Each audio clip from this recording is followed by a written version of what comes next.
आप सबकी खिदमत में आदाब अर्ज़ है। मैं हूं हिना सिद्दीकी, आपकी होस्ट।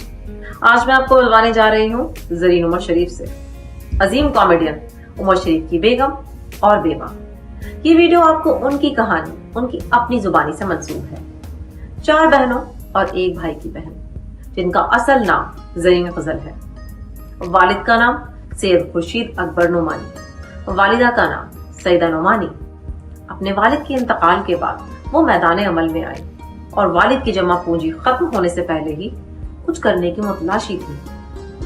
आखिरकार वो स्टेज की मसरूफ और बासलाहियत अदाकारा के तौर पर सामने आई और अपना नाम पैदा किया। आइए देखते हैं इनकी कहानी, इनकी ही जुबानी, और हमें जरूर बताइएगा कि सैयद वसीम हैदर की ये वीलॉग आपको कैसी लगी। अपने तासुरात और कमेंट से जरूर आगाह कीजिएगा। चलिए अब उनसे मिलते हैं और उनकी कहानी उनकी जुबानी सुनते हैं।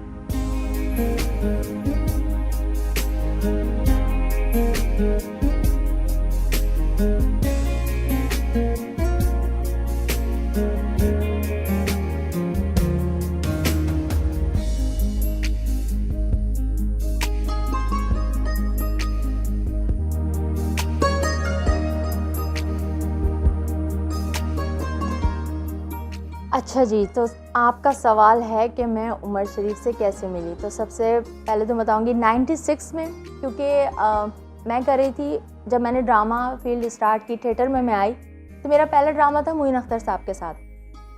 तो मेरा पहला ड्रामा था, बट मोइन अख्तर साहब का वो आखिरी स्टेज ड्रामा था। उसके बाद फिर मैं जो दूसरी टीम थी उसमें काम करने लगी, क्योंकि उमर शरीफ उस टाइम तक लाहौर में ड्रामे कर रहे थे। उनका लाहौर में लाहौर थिएटर था और वो मूवीज़ में काफ़ी बिजी थे। उनकी 420 फिल्म जो थी वो सुपर डुपर हिट हो चुकी थी, तो वो लाहौर में बहुत ज़्यादा बिजी थे। अब मैंने जब थिएटर में काम करना शुरू किया तो मैंने कहा कि भाई अब मेरी पेमेंट बढ़ाई जाए, जैसे आर्टिस्टों को होता है कि भाई आपकी पेमेंट बढ़नी चाहिए। तो सब ने मुझे कहा कि भाई पेमेंट तो वो आर्टिस्ट ज़्यादा डिमांड कर सकता है जिसने उमर शरीफ का ड्रामा किया हो, क्योंकि उमर शरीफ के ड्रामे में जो आर्टिस्ट आ जाता है उसको पब्लिक में उसकी डिमांड बन जाती है और फिर जो है वो अपनी डिमांड कर सकता है। तो मुझे ये था कि भाई मुझे उमर शरीफ के साथ ड्रामा करना है। अच्छा, उमर कराची में आते थे ईद के ईद ड्रामा करने के लिए। तो उमर एक ड्रामा ईद का करने के लिए जब कराची आए, उसकी प्रेस कॉन्फ्रेंस में मेरी उमर शरीफ से मुलाकात हुई। उस ड्रामे का नाम था मामू मजाक मत करो। वो ड्रामा जिस पे इंडिया में फिल्म बनी है मुन्ना भाई MBBS। तो उस ड्रामे की जब वो प्रेस कॉन्फ्रेंस थी, उसमें उमर साहब ने मुझे देखा।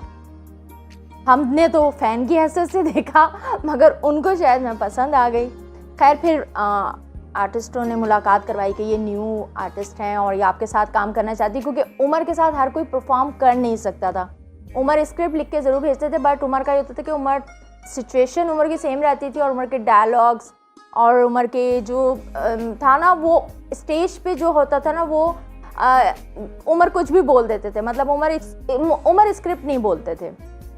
तो उमर के साथ वही आर्टिस्ट परफॉर्म कर सकता था जो उमर की आंख का इशारा भी समझ सके, जो उमर की बात भी समझ सके। तो उमर के साथ काम करना काफ़ी डिफ़िकल्ट था। तो खैर उन्होंने मुझे वो इंट्रोड्यूस करवाया। फिर जब उनको ये पता चला कि इन्होंने मोइन अख्तर साहब के साथ काम किया, तो मोइन साहब के तो आपको पता है कि उमर बहुत मोहब्बत थी उनसे। तो उमर ने कहा ठीक है आप वो ड्रामा करें। तो वो एक मामू मजाक मत करो में मेरे एक छोटा सा सीन था, और वो भी बड़ी मुश्किल से, क्योंकि रिहर्सलें हो रही थी। उमर ज़्यादा दिन रिहर्सल नहीं करते थे, उमर प्रेस कॉन्फ्रेंस करके चले आते थे। फिर उमर 2 दिन रिहर्सल होती थी और वो इनफ होती थी आर्टिस्टों को जितना वो सब। अब मैं हैरान कि चांद रात हो गई है, ईद का ड्रामा है, मेरा कोई करैक्टर अभी तक बना नहीं है। तो मैं रोने लग गई। असिस्टेंट डायरेक्टर ने जाके बताया कि भाई वो नई जो आर्टिस्ट आई हैं वो रो रही हैं। अब उमर साहब आए पूछने के लिए कि भाई आप क्यों रो रही हैं। मैंने कहा मेरा कोई रोल ही नहीं है, ईद का ड्रामा है। तो कहेंगे आप कल आ जाइएगा अच्छे सा ड्रेस पहन के, कोई मॉड सा ड्रेस पहन के, आपका रोल वहीं बन जाएगा। अच्छा, उमर इस चीज़ के आदी थे, सारे आर्टिस्ट भी आदी थे, मैं आदी थी। मैंने कहा ये कैसे ना रिहर्सल हुई और कह रहे ड्रामे में आ जाएगा। तो खैर वो ड्रामे में, और ड्रामा भी मैं पहुंची, ड्रामा शुरू हो गया, तब भी मेरा रोल नहीं बना। तो ये सब बताने का मकसद ये कि उमर शरीफ वो आर्टिस्ट थे कि इंटरवल हुआ मैं फिर रोने लग गई। असिस्टेंट डायरेक्टर ने बोला वो फिर रो रही हैं। तो वो उमर स्टेज पे से बाहर निकले थे, तो मैंने कहा आप क्यों रो रही हैं? मैंने कहा इंटरवल हो गया, अभी 1 घंटे बाद ड्रामा ख़त्म हो जाएगा और मेरा कोई सीन नहीं है। तो आप यकीन जाने कि उमर ने 5 मिनट में खड़े खड़े मेरी वो एंट्री बनाई है, सिचुएशन पूरी बनाई क्या, और पूरे डायलॉग के साथ मेरा एक एक डायलॉग उमर बोलते गए और असिस्टेंट लिखता गया है। और उन्होंने कहा कि बस ये आपके पास 10 मिनट है, ये जो 5-10 मिनट का जो ब्रेक है इसमें आपने इसको याद करना है। तो चलो मेरे लिए तो याद करना इतना कोई मुश्किल नहीं था, बट मैं ये हैरान होती हूँ कि कैसे वो सिचुएशन बनाते थे और कैसे वो लिखते थे। तो इस तरह हमारी मुलाकात हुई और उसके बाद फिर उनके साथ हर ड्रामे में।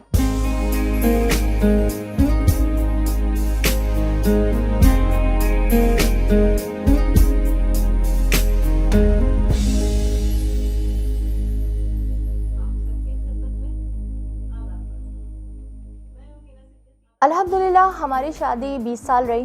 2003 में हमारी शादी हुई और उमर इतने अच्छे हस्बैंड, मतलब एक आर्टिस्ट होना एक अलग बात, एक अच्छा इंसान होना ये भी एक अलग बात। उनमें मतलब मैं सोचती थी कि अगर उमर को वैसे देखो तो आपको लगेगा कि नहीं ये एक बड़े गुस्से वाले, थोड़े बदतमीज़ टाइप, और किसी को वो उमर तो 2 मिनट में आपको पता है ना कि किसी तरह अगर किसी को भी जलील भी करना है तो कोई लिहाज नहीं उमर करते थे। लेकिन शादी के बाद मैंने देखा मतलब उमर में जो एक रिस्पेक्ट, औरत की जो उमर रिस्पेक्ट करते थे, वो सबसे बड़ी उनकी खूबी थी। तो मुझे उनकी ज़िंदगी में आने के बाद मेरी कुछ ऐसी तरबियत थी, कुछ ऐसा था, मुझे याद नहीं पड़ता कि मैंने उमर शरीफ का कोई भी काम अपने घर के नौकर से करवाया हो। उमर का हर काम, मुझे खाना बनाने नहीं आता था, मुझे कुछ भी नहीं आता था, लेकिन मैंने सब कुछ सीखा और सब कुछ शुरू किया। उमर का कोई काम हो, उनके कपड़े तक निकालने, उनको जूते तक पहनाना, उनका नाश्ता खाना, सब काम मैं उनके खुद करती थी। उनकी प्रोडक्शन संभालना, उनके हर काम, मतलब मुझे अच्छा लगता था उमर का सारा काम करना। तो हमारा एक बहुत खूबसूरत रिलेशन, जिसमें दोस्ती, जिसमें मोहब्बत, जिसमें रिस्पेक्ट, तो मतलब और उमर जैसे स्टेज पे नज़र आते थे वैसे ही घर में होते थे। तो एक घर का माहौल भी माशाल्लाह, और मेरे घर में जो रौनक होती थी, मुझे लगता है वो मेरे शौहर की वजह से ही मेरे घर में एक रौनक थी। बस मेरी बहुत खूबसूरत यादें, बहुत खूबसूरत लाइफ अच्छी मेरी गुजरी, और मैंने भी पूरी कोशिश की। और मैं वो खुशकिस्मत तो औरत हूँ जिसे उमर शरीफ ने, उसके शौहर उससे इतना राज़ी गया है कि उमर हर चीज़ पे मुझे इतनी दुआएं देते थे कि मुझे लगता है कि बहुत कम शौहर होते हैं जो अपनी बीवियों को दुआएं देते हैं। क्योंकि देखिए माँ बाप तो देते ही हैं औलाद को दुआ, लेकिन शौहर की दुआ जिस बीवी को लगे तो वो क्या कितनी खुशकिस्मत होगी। तो आज भी मुझे इस बात पे वो है कि मेरा शौहर मुझसे बहुत राज़ी किया, बहुत खुश, मुझे बहुत दुआएं देते थे और कहते थे ज़रीन तुम्हें नहीं पता कि तुम्हारा क्या मुकाम है, जो तुम ये करती हो ना, जो तुम कर रही हो। अक्सर मजाक में कह रहे होते थे ऊपर ना हूरें बैठी हैं और वो कह रही हैं ये जो सबसे बड़ा महल है ये किसका बना हुआ है। तो दूसरी हूर उसको बता रही है जो नीचे अपने शौहर के पास बैठी उसकी खिदमत कर रही है ना, ये उसका घर है। तो मैं इतनी खुश हो जाती थी और आखिरी वक्त तक उन्होंने मुझे बहुत दुआएं दी।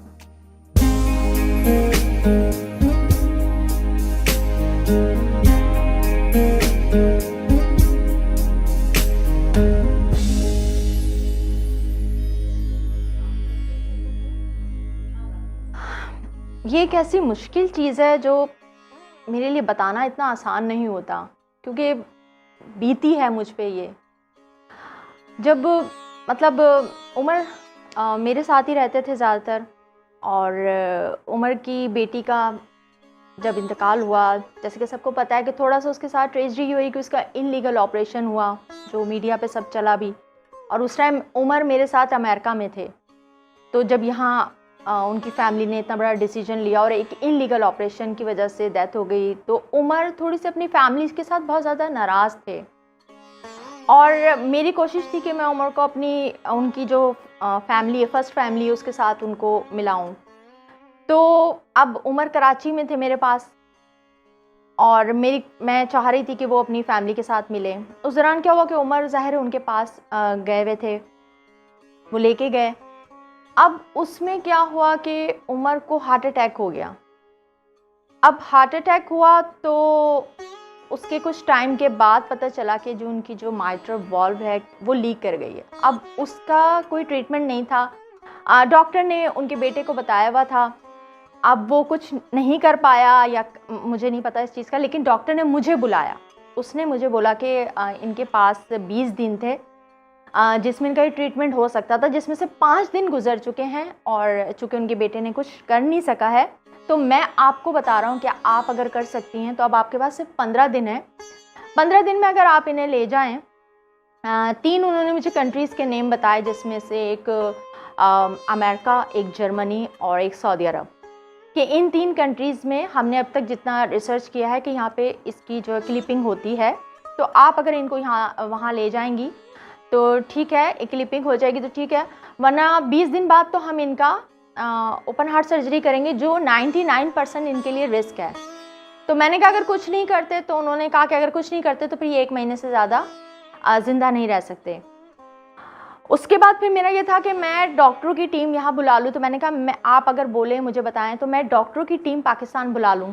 तो उन्होंने कहा कि टीम अगर आप बुला सकती तो बुला लें, मगर यहाँ इक्विपमेंट नहीं है तो उनकी ट्रीटमेंट होगा कैसे, वो कैसे करेंगे। और मसला ये था कि हमारे पास वीज़ा नहीं था और कोविड का टाइम था और सारी दुनिया में वीज़े बंद हुए हुए थे। हमारे पास वीज़ा था बट उसी टाइम ख़त्म हुआ था। तो मैंने उसका, क्योंकि टाइम बहुत कम था, तो मैंने उसका हल यही सोचा कि मैं मीडिया पे जाऊं और मीडिया के थ्रू वज़ीर आज़म से बात करूं कि क्योंकि इत्तेफाक से उमर का जो मोबाइल था वो भी उनके बेटे के पास था और वो मुझे नहीं दे रहा था। अगर वो होता तो शायद मैं डायरेक्ट ही वज़ीर आज़म को कॉल कर लेती, लेकिन मैंने कहा कि चूँकि फैमिली भी उनकी इन्वॉल्व थी और मेरे ऊपर प्रेशर बहुत ज़्यादा था, तो मैंने सोचा कि मुझे मीडिया पे ही जाना चाहिए। उसके लिए फिर मैंने वसीम मदामी जो हैं उनको कॉल की, उनको बुलाया, उनको सब बताया कि ये आपको रात को प्रोग्राम करना है और उसमें आपने इसको डिस्कस करना है, क्योंकि मेरे पास टाइम कम है और मुझे वीज़े चाहिए और चूँकि अभी वीज़ा अप्लाई नहीं हम कर सकते क्योंकि बंद है वीज़े, तो मुझे डायरेक्ट वज़ीर आज़म से बात करनी है।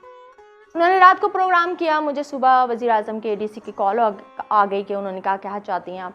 तो मेरा ये थोड़ी सी डिमांड थी कि मैं चाहती थी, मुझे सऊदी अरब का वीज़ा चाहिए था। मुझे लगा कि सबसे ज़्यादा करीब वो है। 15 दिन का मकसद ये मैं आपको बता इतना आसानी से रही, लेकिन जिस टाइम 15 दिन मैंने सुना थे तो मेरे पैरों तले ज़मीन निकल चुकी थी और मुझे उस टाइम कुछ समझ नहीं आ रहा था कि 15 दिन। तो मेरा ये था कि बस मैं 1-2 दिन में उमर को ले जाऊँ। तो मैं चाहती थी कि मुझे बस आज ही वीज़ा मिले, मैं कल उमर को सऊदी ले जाऊँ। और उस टाइम उमर ठीक थे, मतलब बैठे हुए थे, बात कर रहे थे। मुझे याद है वसीम मदामी भी जब उनसे जाके मिले हैं, मैंने उनको जाके मिलाया है। मैंने उनको उनकी फ़िल्म का गाना भी सुनाया, तो हंसने लगे, कहने तुमने गलत गाया। फिर उन्होंने लाइन सही करके गाई, तो मैंने कहा अच्छा। फिर मैंने कहा कि मैंने उनको बताया कि मैं ऐसा करूँगी कि उमर आपको सऊदी अरब ले चलेंगे, पहले आप उम्रा करिएगा, फिर जब आपकी सर्जरी हो रही होगी तो मैं काबा शरीफ का गला पकड़ के बैठ जाऊँगी और मैं कहूँगी बस अल्लाह उमर को सही कर दें।